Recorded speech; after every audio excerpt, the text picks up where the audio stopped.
Kung ikaw ay madideploy sa Zalora, ikaw ay magsusuot ng Expedice blue shirt, rubber shoes, any pants o black pants. Bawal ang ripped jeans.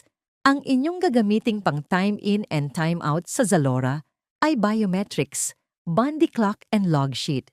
Ikaw ay ire-register ng iyong supervisor sa biometrics upang mamonitor nito ang iyong attendance at iyong ilalagay din ang tamang oras ng pagdating at pag-alis mo sa trabaho sa log sheet at Bondi clock na tugma sa biometrics mo.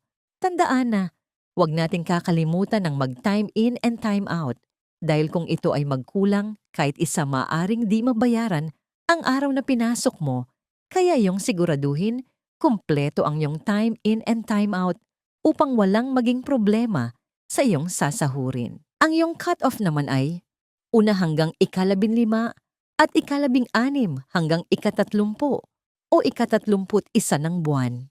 Ang iyong payout naman ay ika-15 at ika-30 o ika-31 ng buwan